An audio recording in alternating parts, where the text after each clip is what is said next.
एक गांव में नदी किनारे दो बहनें रहती थीं। बड़ी बहन सीता का पति कुछ समय से बीमार रह रहा था, इसलिए वो रोज छोटी बहन वर्षा के घर काम करने जाती थी। वर्षा की शादी एक अमीर व्यापारी से हुई थी। वह बहुत कंजूस और लालची थी। सुबह के समय सीता जल्दी जल्दी अपने घर का काम निपटा के अपनी छोटी बहन वर्षा के घर की ओर निकलती है। अरे दीदी, आज फिर तुमको देर हो गई। सुबह सुबह इतने बड़े घर का काम पड़ा रहता है और तुम आराम से घर में बैठी रहती हो। जल्दी आना चाहिए था। खैर, अब आ ही गई हो तो चलो, काम में लग जाओ। माफ करना बहन, मेरा मुन्ना रात भर रोता रहा पेट दर्द से, इसलिए देर हो गई। मैं जल्दी जल्दी सब काम कर दूंगी। ठीक है, चलो पहले आंगन और बैठक अच्छे से झाड़ पोंछ दो। घर चमकना चाहिए। उसके बाद रसोई में जाकर सारे बर्तन मांज देना। और हाँ, काम ठीक से होना चाहिए। सीता तुरंत काम पर लग जाती है। सबसे पहले वर्षा के घर का आंगन बैठक और सारे कमरों में झाड़ू पोछा करती है। वह एक एक कोना साफ करती है, फिर बर्तन मांजने बैठ जाती है। अच्छा सुनो, सारे काम तो तुमने कर ही दिए हैं।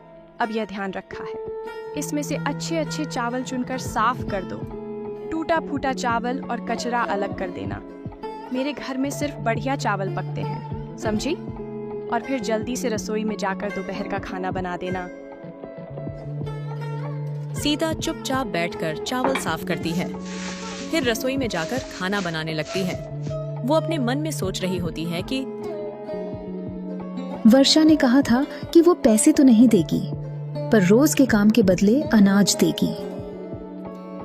सीता सोच रही थी इन चावलों में से उसे भी थोड़ा मिलेगा। वर्षा, जैसा तुमने कहा था, मैंने अच्छे चावल और टूटे हुए कंकड़ वाले चावल दोनों अलग अलग कर दिए हैं। तुम देख लो। सारे काम निपटाने के बाद सीता घर जाने लगती है। वर्षा उसे रोकती है। रुको दीदी, ये लो, यह टूटे हुए चावल है। मेरे घर में इसे तो कोई खाता नहीं है, इसलिए तुम ही ले जाओ। तुम्हारे घर में तो ये आराम से सब खा लेंगे। वर्षा टूटा फूटा टुकड़ों वाला थोड़ा सा चावल थैली में डालकर सीता को थमा देती है। सीता ने बिना कुछ कहे चावल लिया और घर की ओर चल पड़ी। आंखों में आंसू थे, मगर होठों पर एक भी शिकायत का शब्द नहीं आया, क्योंकि उसे पता था उसकी मजबूरी और गरीबी में यह चावल भी उसके लिए कीमती है। सीता घर जाकर वही चावल बनाकर अपने पति और बच्चे को खिलाती है। अगली सुबह फिर वही सिलसिला शुरू हुआ। सुबह के समय सीता दरवाजे पर दस्तक देती है। अरे दीदी, आज तो जल्दी आ गई। अच्छा हुआ। सुनो, आज मुझे मछली खाने का बहुत मन है। तुम जल्दी से झाड़ू पोछा कर लो, बर्तन मांज लो और फिर रसोई में जाकर मछली बना देना। लेकिन हाँ, मसाला अच्छे से पीसना। मछली एकदम स्वादिष्ट होनी चाहिए। मेरे पति को मजेदार खाना चाहिए। ठीक है बहन, जैसा तुम कहो, मैं जल्दी से काम निपटाकर मछली बना देती हूँ। सीता चुपचाप झाड़ू पोछा करने लगी, फिर बर्तन मांजे और आखिर में बैठकर मछली पकाने लगी। वो आज भी मन ही मन सोच रही है, उसके बेटे मुन्ना को यह मछली बहुत पसंद है। सीता मसाले कूटती है, प्याज लहसुन छौंकती है, फिर मछली तलकर बड़ी मेहनत से ढेर सारी स्वादिष्ट करी बनाती है। घर महक उठता है। वर्षा आकर देखती है।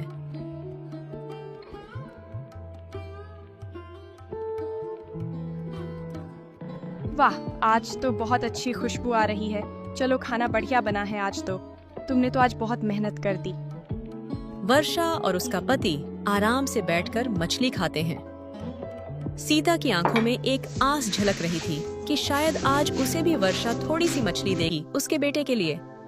शाम के वक्त सीता अपना काम पूरा करके घर जाने लगती है। रुको दीदी, आज तुम्हारे लिए भी कुछ है। ये लो, कल रात का बचा हुआ चावल और सब्जी पड़ी थी। तुम ये अपने घर ले जाकर गर्म करके खा लेना। सीता ने बिना कोई शिकायत किए बासी चावल और गली हुई सब्जी की थैली उठाई और अपने घर की ओर चल पड़ी। दिन पर दिन ऐसे ही गुजरते गए। सीता हर सुबह वर्षा के घर काम करने जाती और लौटते वक्त माया कुछ न कुछ बासी या खराब खाना उसे देकर भेजती। सुनो दीदी, कल तुम जरा सुबह सुबह जल्दी आ जाना। मेरे पति को व्यापार में बहुत बड़ा लाभ हुआ है, इसलिए कल हमारे घर पूजा का बड़ा आयोजन होगा। बहुत सारे मेहमान आएंगे, ढेर सारी मिठाइयाँ और पकवान बनने हैं, समझी ना? मुझे तुम्हारी पूरी मदद चाहिए।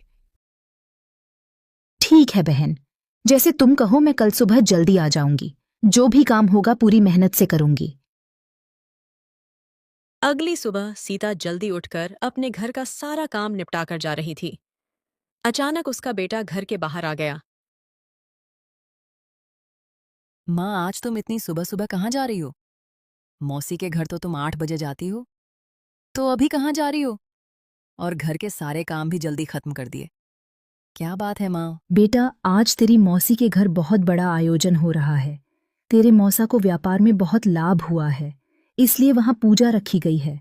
बहुत सारे मेहमान आएंगे और ढेर सारी मिठाइयाँ पकवान बनेंगे, इसीलिए मुझे आज जल्दी जाना पड़ रहा है। माँ, बहुत सारे लोग आ रहे हैं, तो मौसी ने मुझे भी तो बुलाया होगा ना? तुम मुझे लेकर क्यों नहीं जा रही हो? अरे बेटा, तेरे पिताजी की तबीयत ठीक नहीं है।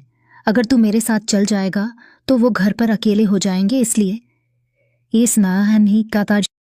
ठीक है माँ, आज मौसी के घर मिठाइयाँ बन रही होंगी, वो हमारे लिए भी देगी ना? तुम लेकर आना माँ, मैं इंतजार करूंगा। समझ जाल दिया ना? हाँ बेटा, बस तू अच्छे से रहना। मैं काम करके जल्दी लौट आऊंगी। और सुन बेटा, अपने पिताजी का ख्याल रखना। उनकी दवाइयाँ खिड़की के पास रखी हैं, उनको समय से दे देना। सीता अपने बेटे के सामने कैसे भी बहाना बनाकर चली गई। वो सोच रही थी कि उसकी बहन ने सारे गांव को निमंत्रण दिया, पर उसे एक भी बार नहीं बोला कि तुम अपने बेटे को भी साथ लेकर आना। वर्षा के आंगन में चहल पहल थी। बड़ी बड़ी देगजियाओं चढ़ चुकी थी। हलवाई बुलाए गए थे और तरह तरह के पकवानों की खुशबू पूरे घर में फैल रही थी। केसर, बादाम वाली खीर, पूरी, कचौरी, पुलाव, मिठाइयां बन रही थीं, मानो पूरा घर स्वाद की खुशबू से महक उठा हो। अरे, तुम आ गई तो अब जल्दी जल्दी काम निपटाओ।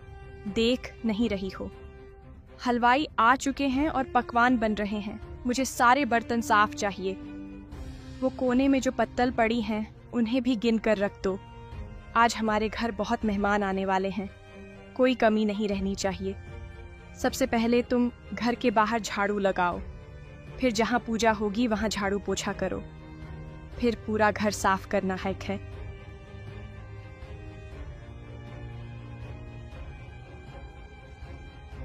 ठीक है बहन, मैं सब कर दूंगी। तुम निश्चिंत रहो, तुम्हें आज शिकायत का कोई मौका नहीं मिलेगा। सीता जल्दी जल्दी सारे काम करने लगी। उसने एक एक कोना साफ किया। धीरे धीरे पूजा का समय भी आ पहुंचा। वर्षा सजी धजी अपने पति के साथ पूजा के स्थान में आ बैठी। उसके चेहरे पर शांति थी, सिर पर गहनों की चमक थी। गांव के सबसे बड़े पुजारी को बुलाया गया था। पूरे विधि विधान के साथ पूजा हो रही थी। सारे मेहमान भी वहीं बैठे थे। कुछ देर बाद पूजा समाप्त हुई। मेहमानों को बैठाकर पत्तल में भोजन परोसा गया। सारा गांव वर्षा के छत में स्वादिष्ट भोजन का आनंद ले रहा था। खीर की खुशबू, मिठाइयों का स्वाद और पकवानों की रौनक चारों ओर छा गई। हर कोई स्वादिष्ट खाने का आनंद ले रहा था। सबको खाना बहुत पसंद आया। फिर धीरे धीरे मेहमान खाना खाकर अपने अपने घर चल गए। घर में अब शांति छा चुकी थी, लेकिन अभी भी बहुत सारे पकवान और मिठाइयां बच गई थीं। अरे दीदी, आज तो भगवान की कृपा से बहुत बड़ा आयोजन हो गया। इतना सब पकवान बना, इतने मेहमान आए, पर देखो, यह देखो कितनी सारी मिठाइयाँ और पकवान अभी भी बच गए हैं।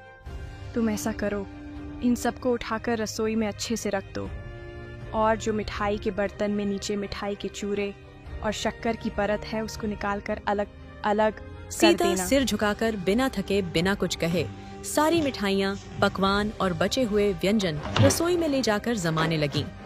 वर्षा अपने कमरे में एक पोटली लिए खड़ी थी। उसने सीता को अपने कमरे में बुलाया। लो दीदी, ये तुम्हारे लिए है। बड़े बड़े बर्तनों में मिठाई के जो टूटे फूटे टुकड़े बचे थे और जो चीनी के चिपके हुए टुकड़े किनारों पर लगे हैं थे, यह सब तू ले जा। तेरे घर बेटे को खिला देना, क्योंकि मेरे घर तो ये सब कोई खाता नहीं है। सीता चुपचाप मिठाई के टुकड़े लेकर अपने घर की ओर निकल गई।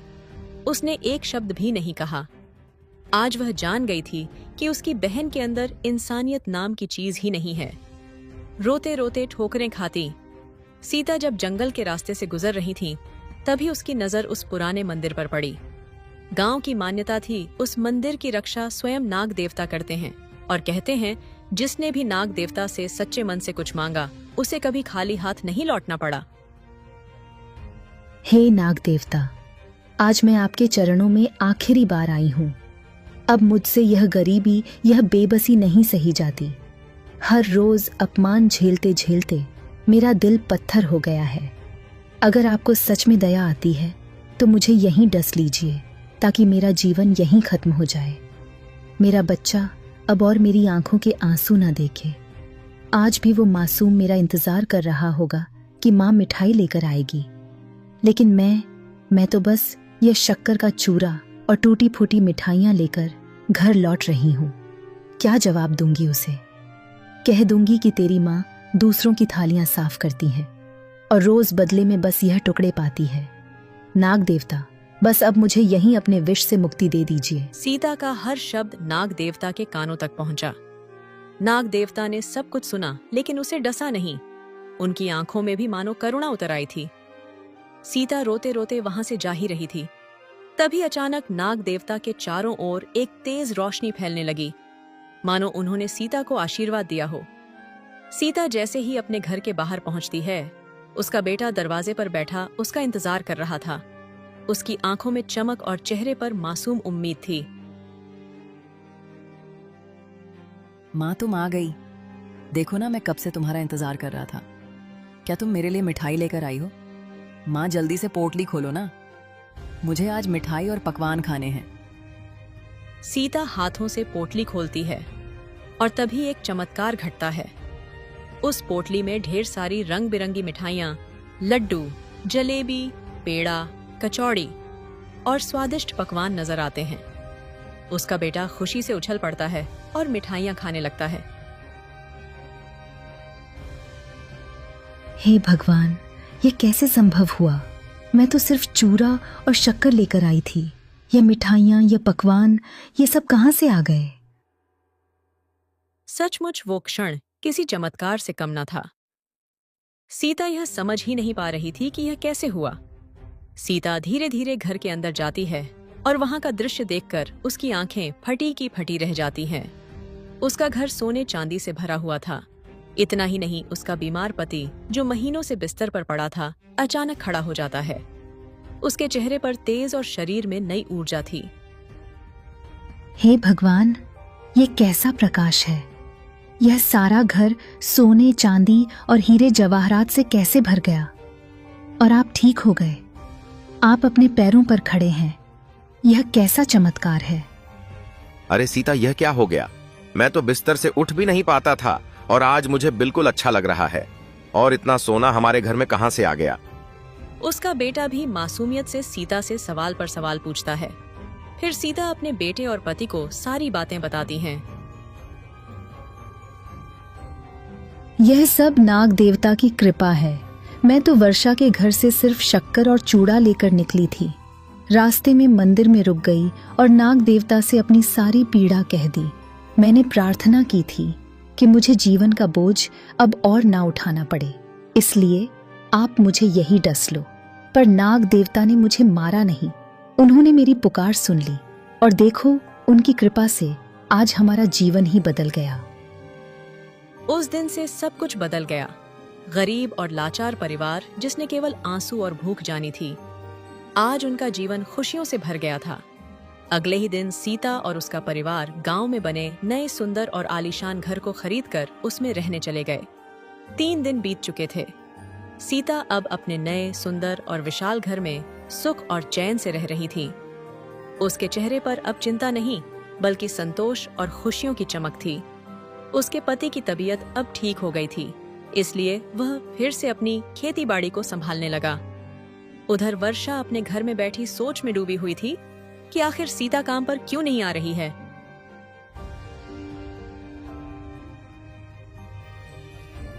अरे 3 दिन हो गए, पर सीता अभी तक काम पर क्यों नहीं आई?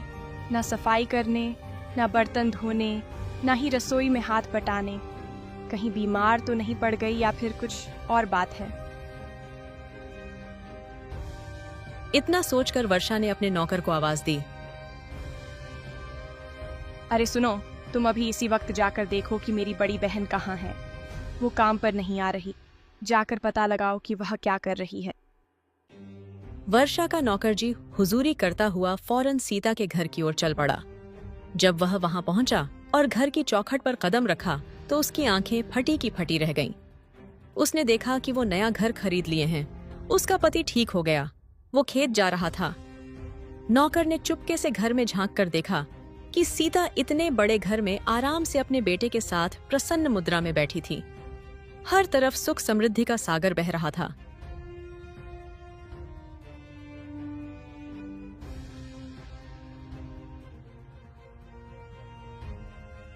हे भगवान, यह क्या देख रहा हूं मैं। कुछ दिन पहले तक तो इनका घर बंजर हालत में था और अब तो मानो यह किसी राजा महाराजा के महल में रह रहे हों। नौकर भागा, वर्षा के पास पहुंचा और हांफते हांफते सारी कहानी सुनाई। मालकिन, यह तो चमत्कार हो गया। आपकी बड़ी बहन तो अब बहुत अमीर हो गई है। उनका घर सोने चांदी से भरा पड़ा है। उनके पति की बीमारी भी ठीक हो गई है।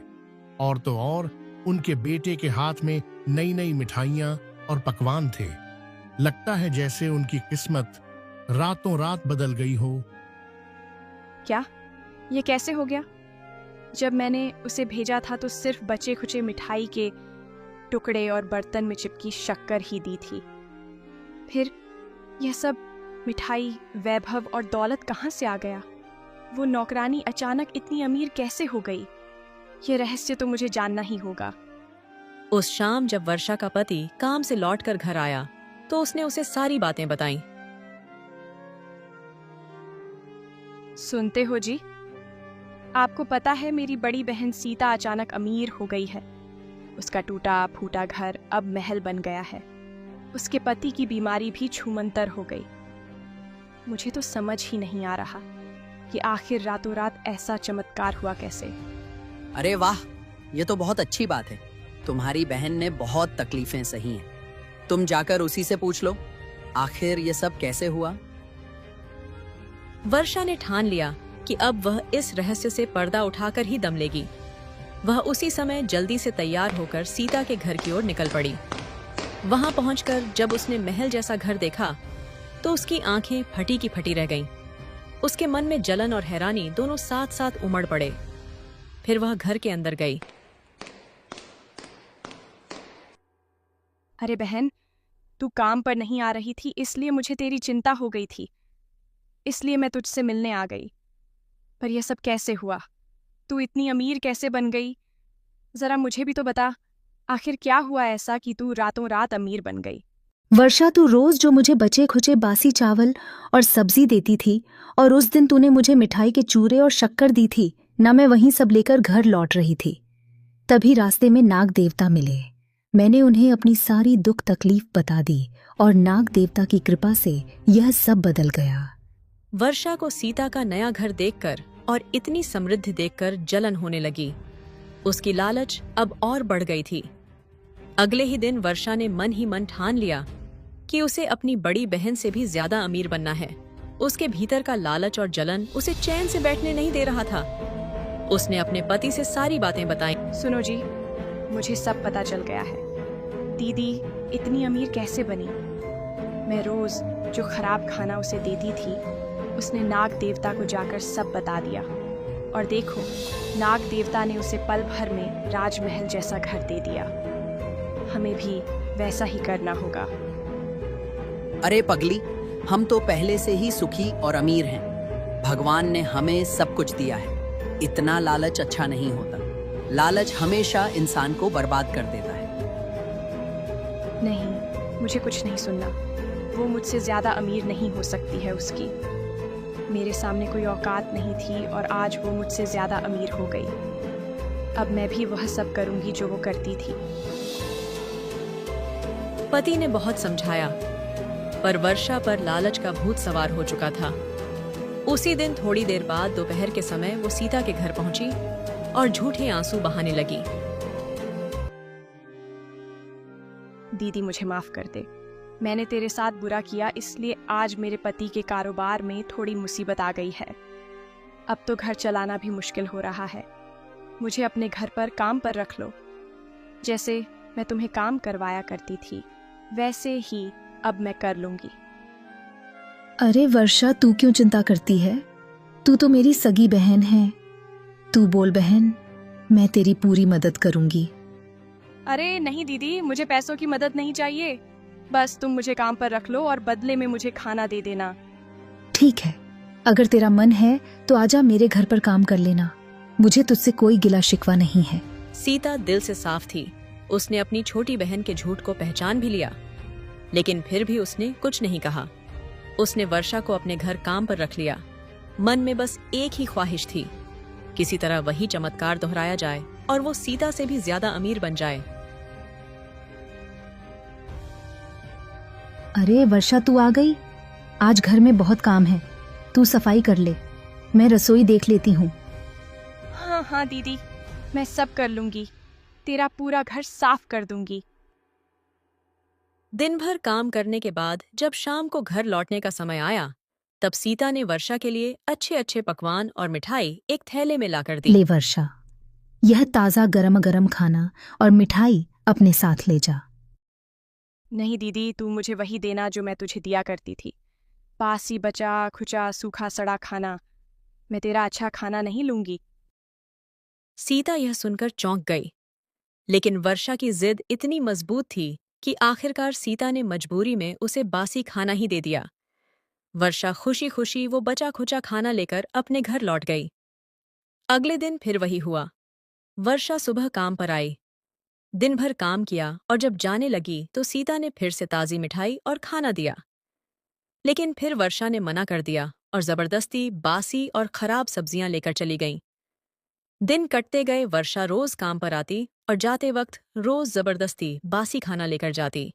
सीता सोच में पड़ गई थी कि आखिर वर्षा ऐसा क्यों कर रही है। अब तो काफी दिन हो गए दीदी के घर काम करते करते। अब मुझे भी वही करना पड़ेगा जो उसने किया था। मैं आज ही मंदिर जाऊंगी और वहां जाकर नाग देवता से वही वही बोलूंगी जो दीदी ने कहा था। तब जाकर मैं उससे भी ज्यादा अमीर बनूंगी। बस यही सोचते सचते वर्षा के कदम तेज हो गए। उसका दिल लालच से भरा हुआ था। उसे अब न अपने पति की बात सुनाई दे रही थी, न ही अपने घर की चिंता थी। उसके मन में तो सिर्फ एक ही चाहत थी, दौलत, सोना, रुपया और शानो शौकत। और इसी चाहत से वह मंदिर की ओर गई। वहां पहुंचकर वह नाग देवता के सामने बहुत रोने लग गई। हे नाग देवता, मैं बहुत गरीब हूँ। मेरे जीवन में केवल दुख ही दुख है। मैं रोज अपनी बड़ी बहन के घर काम करने जाती हूँ, पर वो मुझे कभी ताज़ा खाना नहीं देती, हमेशा बासी ही थमा देती है। आज भी उसने मुझे वही बासी खाना दिया। हे नाग देवता, मैं अब बहुत दुखी हो चुकी हूँ। आप मुझे यहीं पर डस लीजिए ताकि मैं इस दुखी जीवन से छुटकारा पा सकूं। अचानक मंदिर के भीतर गूंजती हुई एक भारी आवाज सुनाई देती है। अरे मूर्ख स्त्री, तू लालच में अंधी हो चुकी है। तेरे दिल में अपनी ही बड़ी बहन के लिए जलन भरी हुई है। मुझे सब पता है। तुझे रोज तेरी बहन ताजा और अच्छा खाना ही देती थी, लेकिन तूने जानबूझकर उससे रोज बासी खाना मांगा। मुझे सब पता है। नहीं नाग देवता, ऐसा नहीं है। मैं सच बोल रही हूँ। झूठ मत बोल वर्षा। तूने अपनी बहन से ईर्ष्या की झूठ बोला और अब लालच में आकर मुझसे मौत की भीख मांग रही है। तो ठीक है, तेरी इच्छा मैं पूरी करता हूं। तू चाहती है कि मैं तुझे डस लूं, तो ठीक है। मुझे माफ कर दीजिए नाग देवता। आप सच कह रहे हैं, मैं लालच में अंधी हो गई थी। मुझे मत काटिए नाग देवता। ठीक है, मैं तुझे नहीं काटूंगा। बप्पर, तेरे लालच का फल आज तुझे मिलकर ही रहेगी। जहां मैं तुझे श्राप देता हूं, तेरे आलीशान घर एक झोपड़ी में बदल जाए। तेरे घर का पूरा सोना, चांदी, हीरा, मोती, धन, दौलत सब ईंट पत्थर में बदल जाए। तू मेरे सामने गरीब बनकर आई थी ना, अब कुदरत तुझे बताएगी असली गरीबी क्या होती है। वर्षा भागती भागती रोते हुए अपने घर की ओर जाती है। उसके मन में हजारों ख्याल आ रहे हैं। वो जैसे ही अपने घर के पास पहुंची, उसकी आंखों से आंसू थमने का नाम नहीं ले रहे थे। उसका घर एक झोपड़ी में बदल गया। उसने देखा कि उसके घर के सारे हीरे जेवरात ईंट पत्थर में बदल गए। अरे वर्षा, यह सब कैसे हुआ? हमारा घर इस झोपड़ी में कैसे बदल गया? मुझे कुछ समझ नहीं आ रहा। बताओ, क्या किया है तुमने? वर्षा ने रोते रोते अपने पति को सारी बातें बताईं। मैंने कहा था ना वर्षा, लालच मत करो। आज तुम्हारी लालची सोच के कारण मेरे जीवन भर की मेहनत मिट्टी में मिल गई। तुम्हें पता भी है कि मैंने कितनी मेहनत की है अपनी जिंदगी में। पता नहीं क्या पाप किया था मैंने, जो तुम जैसी लालची औरत से मेरी शादी हुई, चीजें हुई। वर्षा के लालच की वजह से उसका ऐशो आराम, धन दौलत और पति का प्यार सब छीन गया। इस तरह लालच और जलन में अंधी हुई माया ने अपने ही हाथों अपनी जिंदगी बर्बाद कर ली।